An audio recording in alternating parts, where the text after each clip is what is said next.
नहमदुहु व नसल्ली अला रसूलिहिल करीम अम्मा बाद फ़ाऊज़ु बिल्लाहि मिनश शैतानिर रजीम बिस्मिल्लाहिर रहमानिर रहीम। नाज़रीन इकराम, आज अल्हम्दुलिल्लाह रमज़ान मुबारक की 23वीं है और उसी एतबार से हम आज इंशाअल्लाह 23वें पारे का ख़ुलासा आपकी खिदमत में पेश करेंगे। जमशेद मल्ली हाज़िर खिदमत है। 23वें पारे का आगाज़ सूरह यासीन से होता है। 22वें पारे में अंबिया अलैहिमुस्सलाम की तायीद करने वाले मोमिन का ज़िक्र था। इस पारे में उसी मोमिन की तबलीग का ज़िक्र है कि उसने बस्ती के लोगों से मुखातिब होकर कहा कि मैं अल्लाह की पूजा क्यों ना करूं कि उसी ने मुझे पैदा किया और उसी की तरफ मुझे पलट कर जाना है। अल्लाह को छोड़कर अगर मैं कोई और माबूद पकड़ लूँ तो उसका मुझे क्या फ़ायदा कि अगर अल्लाह ताला मुझे कोई नुकसान पहुँचाना चाहें तो वो माबूद मेरा कोई भी भला नहीं कर सकते। बस्ती वालों ने उसकी दावत कबूल करने की बजाय उसे शहीद कर दिया। अल्लाह ताला ने उसको जन्नत में दाखिल कर दिया और अल्लाह ताला की रहमतें बस्ती वालों से रूठ गईं। जन्नत में जाकर भी उस मोमिन ने तमन्ना की, काश मेरी कौम को मालूम हो जाए कि मुझे कैसी नेमतें मिली हैं। अल्लाह ताला ने काफिरों के एतराज़ात का ज़िक्र किया है कि काफिर कहते हैं, कौन हड्डियों को ज़िंदा करेगा जबकि हमारी हड्डियाँ चूर चूर हो चुकी होंगी। फरमाया कि वही उन हड्डियों को ज़िंदा करेगा जिसने पहली मर्तबा उनको पैदा किया था और उसे हर किस्म की तख्लीक की पूरी ख़बर है। इसके बाद सूरह साफ़ात है जिसमें अल्लाह ताला ने सितारों की तख्लीक का मकसद वाज़े किया कि अल्लाह ताला ने उन सितारों के ज़रिए आसमान को ज़ीनत अता की और उनमें से बाज़ सितारों को अल्लाह ताला ने आसमान की ख़बरें चोरी करने वाले शयातीन को मारने के लिए इस्तेमाल किया। फिर जनाब इब्राहीम अलैहिस्सलाम की अज़ीम कुर्बानी का ज़िक्र है कि अल्लाह ताला ने उनको ख्वाब में दिखलाया कि वो अपने बेटे जनाब इस्माईल के गले पर छुरी चला रहे हैं।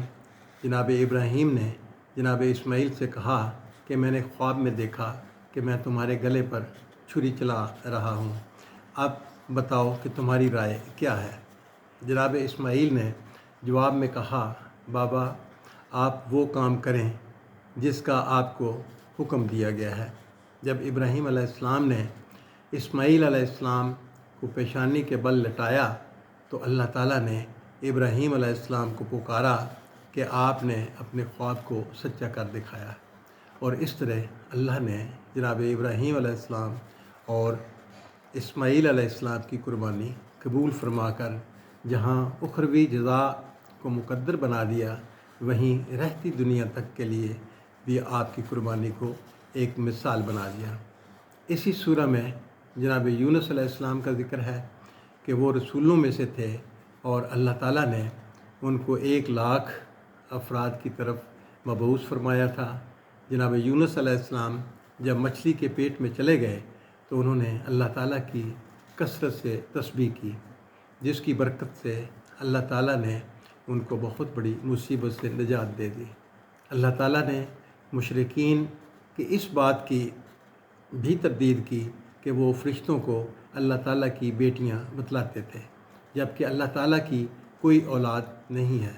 अल्लाह ताला ने इरशाद फरमाया कि अल्लाह ताला की ज़ात पाक है इन ऐबों से जो मुशरिक उससे जोड़ते हैं।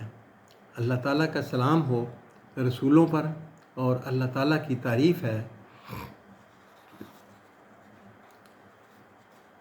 अल्लाह ताला की तारीफ़ है जो परवरदिगार है जहानों का।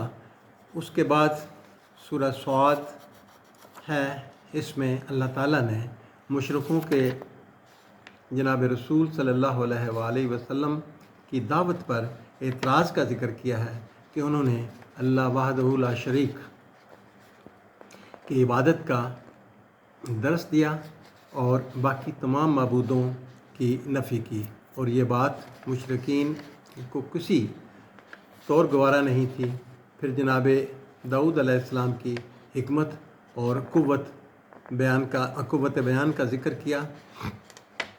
اللہ تعالیٰ نے آپ کے فرزند جناب سلیمان علیہ السلام کی دعا کا بھی ذکر کیا کہ انہوں نے پروردگار عالم سے دعا مانگی کہ اے میرے پروردگار، مجھ کو بخش دے اور مجھے ایسی حکمت دے جو میرے بعد کسی دوسرے کے نصیب میں نہ آئے، بے شک تو بخشنے والا ہے۔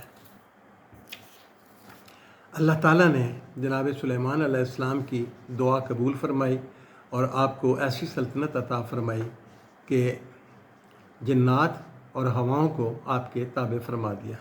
اللہ تعالیٰ نے آپ پر بہت زیادہ انعامات کیے، لیکن آپ اس تمام انعام و اکرام کے باوجود اللہ کی بندگی میں مشغول رہے اور اپنی توانائیوں کو اللہ کی توحید کی نشر و اشاعت کے لیے لگاتے رہے، اور جب بھی کبھی آپ کے علم میں یہ بات آئی کہ کہیں اللہ کی ذات کے ساتھ شرک ہو رہا ہے تو آپ اس مقام تک رسائی حاصل کرتے اور لوگوں کو توحید کی دعوت دیتے۔ سبا کی ملکہ سے آپ کے تنازع کا اصل سبب یہی تھا کہ سبا کے لوگ اللہ کو چھوڑ کر سورج کی پرستش کر رہے تھے۔ اس وجہ سے آپ نے ملکہ سبا کو اپنے دربار میں حاضر کر کے توحید کی دعوت دی، جس کو اس نے قبول کر لیا۔ اللہ تعالیٰ نے جناب ایوب علیہ السلام کی بیماری اور شفا کا بھی ذکر کیا۔ جناب ایوب علیہ السلام طویل عرصہ تک بیمار رہے اور اس بیماری نے آپ کو بے بس کر دیا۔ جناب ایوب علیہ السلام نے اللہ کے حضور دعا مانگی کہ اے پروردگار، شیطان مجھے تکلیف دے رہا ہے، آپ مجھ پر رحم فرمائیں، بے شک آپ سب سے زیادہ رحم کرنے والے ہیں۔ اللہ تعالیٰ نے جناب ایوب علیہ السلام کی تمام تکلیفوں کو دور فرما دیا۔ اس کے بعد سورہ زمر ہے، جس میں اللہ تعالیٰ نے اپنے حبیب پاک سے فرمایا کہ اللہ تعالیٰ نے آپ پر حق کے ساتھ کتاب نازل کی ہے، بس آپ مخلص ہو کر اللہ تعالیٰ کی عبادت کریں۔ فرمایا کہ بہت سے لوگ اللہ تعالیٰ کے علاوہ مددگار تلاش کرتے ہیں اور کہتے ہیں کہ ہم ان کی پوجا اس لیے کر رہے ہیں کہ یہ ہمیں اللہ تعالیٰ کے قریب کر دیں۔ اللہ تعالیٰ فرماتے ہیں کہ ان اختلافات کا فیصلہ وہ خود فرمائیں گے، اور بے شک وہ جھوٹ بولنے والے گمراہوں کو کچھ ہدایت نہیں دیتے۔ اس سورہ میں اللہ تعالیٰ نے فرمایا کہ انہوں نے انسانوں کو 3 اندھیروں میں سے پیدا فرمایا۔ پھر اللہ تعالیٰ فرماتے ہیں کہ حقیقی گھاٹا ان لوگوں کے لیے ہے جن کو اللہ تعالیٰ نے آخرت میں گھاٹا دیا، اور وہ لوگ ہیں جن کو آگ کا عذاب سہنا ہوگا، اور ان کے مقابلے میں جنتیوں کو ایسے گھر ملنے والے ہیں جن کے نیچے سے نہریں بہتی ہوں گی۔ یہ اللہ کا وعدہ ہے اور اللہ تعالیٰ اپنے وعدے کے خلاف نہیں کرتا۔ اللہ تعالیٰ نے یہ بھی فرمایا، جس کے سینے کو اللہ تعالیٰ نے اسلام کے لیے کھول دیا وہ اپنے رب کی طرف سے روشنی پر ہے، اور بد نصیب ہیں وہ لوگ جو کھلی گمراہی میں ہیں۔ اللہ فرماتے ہیں کہ اس نے بہترین بات کو نازل کیا جس کے مضامین میں ہم آہنگی اور تکرار بھی ہے۔ اس کو پڑھنے کے بعد جن کے دلوں میں اللہ کا خوف ہوتا ہے ان کے رونگٹے کھڑے ہو جاتے ہیں، پھر ان کے رونگٹے اور دل اللہ کی طرف متوجہ ہو جاتے ہیں، اور جس کو اللہ گمراہ کرے کوئی اس کو ہدایت دینے والا نہیں۔ اللہ تعالیٰ سے دعا ہے کہ وہ ہمیں قرآن پڑھنے، سننے، سمجھنے اور اس پر عمل کرنے کی توفیق عطا فرمائے۔ آمین۔ وآخر دعوانا ان الحمد للہ رب العالمین۔